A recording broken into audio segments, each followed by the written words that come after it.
सुकांता जी आपके साथ शुरुआत करना चाहती हूं। एक तरफ नेता उनके अपनी पार्टी में एक के बाद एक आप शामिल किए जा रहे हैं, लेकिन अब क्या मुद्दे देने की भी आप लोगों ने ठान ली है? वरना सोचिए, बंगाल में ये कह देना कि दुर्गा मां कहां से आ गई पता ही नहीं चला, ये ऐसा कौन करता है? ये दिलीप घोष ने क्या कह दिया है? देखिए, दिलीप घोष जी का जो वक्तव्य है उसको घुमा फिरा के यूज किया जा रहा है।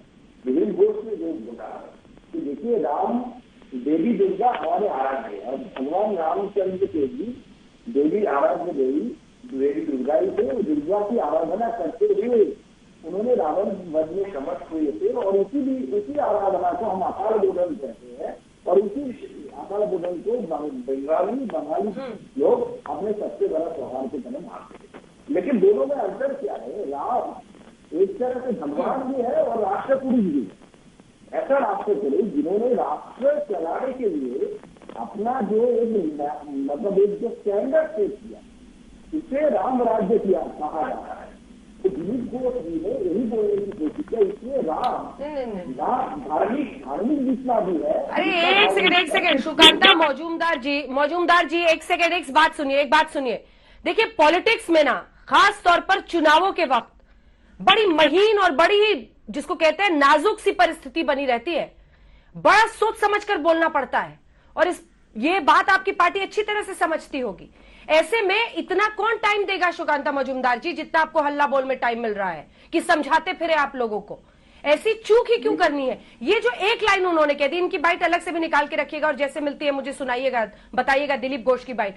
ये जो लाइन वो कह रहे हैं कि ये दुर्गा मां कहां से आ गई, ये कोई कहता है क्या? मतलब ये इतना टाइम आपको थोड़ी जनता देगी सर कि आप जाके हर जगह समझाते फिरेंगे कि उन्होंने तो इस कॉन्टेक्स्ट में बोला था, उन्होंने तो इस कॉन्टेक्स्ट में बोला था। बड़ी महीन लकीर होती है, एक बार वो मराए तो दिक्कत होती है जी। देखिए, तृणमूल कांग्रेस अब भागने वाली है और डूबने वालों का चिंता सहारा होता है।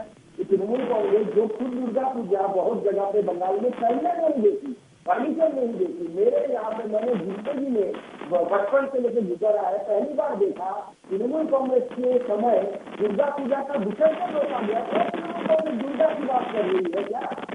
वो तो पूरी मुस्लिम जो फैनाटिक्स है, जो मौलवादी है, वो उनकी सरकार है। वो दुर्गा पूजा की बात करेंगे, लोग मान लेंगे क्या? अब अकादमी लोगों की अगर दुर्गा की बात करेंगे तो कौन मानेगा? ममता बनर्जी ये भी अकादमी लोगों की उससे ज्यादा नहीं है। ठीक है, मैं आ रही हूँ, मैं लौट रही हूँ आपके पास, मैं लौट रही हूँ। थोड़ी सी आपके ऑडियो में भी प्रॉब्लम है, इसको ठीक कराइए। सुकांता मैं आ रही हूँ। सुकांता दा एक सेकेंड। रिजू दत्ता जी, जय श्री राम पे घिर गए, तब तक तो आप कहते थे कि देखिए इनको पूरा कम्युनल एजेंडा है, पूरा कम्युनल लड़ाई लड़ना चाहते हैं। अब एक कॉन्टेक्स्ट में उन्होंने मां दुर्गा पर ये पूरा कहा है, उसको आप लोग तोड़ मरोड़ कर उसका फायदा उठाएंगे?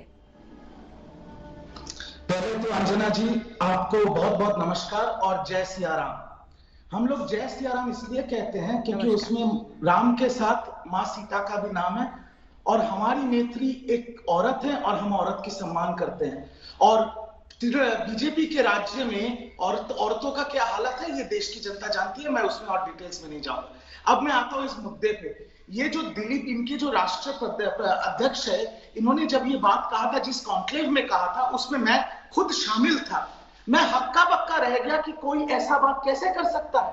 आप एक चीज सोचिए कि मर्यादा पुरुषोत्तम श्री राम जब खुद लंका जाने से पहले मां दुर्गा की पूजा की थी, और सिर्फ पूजा ही नहीं, उनको अपना आंख अर्पित किया था उनके आशीर्वाद के लिए।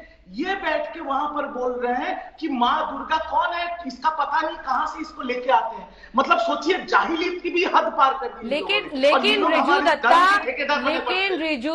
रिजूदा आगे उन्होंने बोला है, एक सेकंड, आगे उन्होंने कहा है कि वो तो उनके आराध्य थे, वो तो दुर्गा माँ के भी आराध्य थे, ये उन्होंने कहा है। अगर आप वहीं बैठे थे तो आपने ये हिस्सा भी सुना होगा, लेकिन उसको आपने अनसुना कर दिया। नहीं, क्योंकि आपको भी अब धर्म में फायदा दिख रहा है। नहीं अंजना जी, मैं आपको एक बात बताता हूं। बोला था ना अंजना जी, मैं आपको नहीं, देखिए, ये उन्होंने ऐसा कुछ भी नहीं, ये सब ना उनकी बनी अभी बीजेपी दूध का दूध पानी का पानी हो जाएगा। आप बस बता दीजिए उन्होंने बोला था कि नहीं बोला था? उन्होंने आगे बोला था कि नहीं बोला था? आप उन्होंने आगे बोला था कि नहीं बोला था? नहीं नहीं नहीं, उन्होंने बोला माँ दुर्गा को कहां से, बिल्कुल, अभी चलाइए जरा, जैसे राम जी का 14 पुश्तों का हमारे, ये उन्होंने कहा था, जिक्र है। यही मैंने सुकांता जी से भी पूछा। उन्होंने ये कहा कि माँ बिल्कुल दुर्गा बिल्कुल को कहां रितु से जी, आप यही लोग मैं लेके पूछ आ रही थी जाते हैं, सुकांता ये जी से कि कौन ये एक लाइन जो उन्होंने कह दी कि दुर्गा माँ कहां से आ गई, ये कौन कह सकता है, ये क्यों उन्होंने कहा, ये तो मैंने उनसे पूछा, लेकिन आगे उन्होंने ये कहा है कि हमारे पास बाइट आ गई है, बाइट आ गई है। हाँ बाइट सुनाइए आप।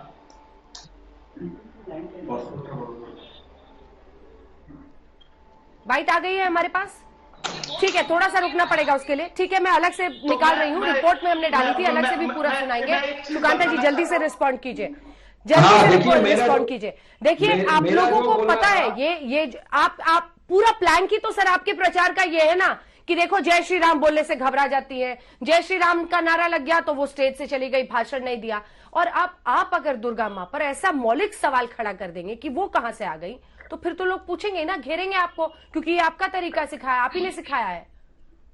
देखिए क्लियर हो जाइए बात को कि दुर्गा माता को हम राजनीति में नहीं लाना चाह रहे हैं, क्योंकि दुर्गा एक धार्मिक चरित्र है, लेकिन भगवान श्री रामचंद्र दोनों तरह के, उनका अगर कैरेक्टर को देखा जाए या बारीकी से, तो दोनों, अरे कौन बीच में बोल रहा है, ये जेंटलमैन हमेशा बीच में बोलता रहता है, मैंने जो बोला मेरी बात तो सुनाई नहीं दिया, मैं रिपीट करना चाहता हूँ कि मैंने मेरे जिंदगी में कभी नहीं देखा कि पश्चिम बंगाल में कि दुर्गा पूजा का विसर्जन रोका गया, लेकिन तृणमूल कांग्रेस के जमाने में मैंने देखा दुर्गा पूजा का विसर्जन रोका गया। अब एक कभी हो सकता है कि वो तृणमूल कांग्रेस दुर्गा पूजा के बारे में किसी दूसरे को ज्ञान दे, ये तो ऐसा हो गया कि असदुद्दीन ओवैसी लोकसभा में खड़े होकर जय श्री राम बोल रहा है, Mamata Banerjee is the lady Asaduddin Owaisi of West Bengal, Mamata Banerjee lady Asaduddin Owaisi of West Bengal, nothing more than that. मैं जो बोल रहा हूँ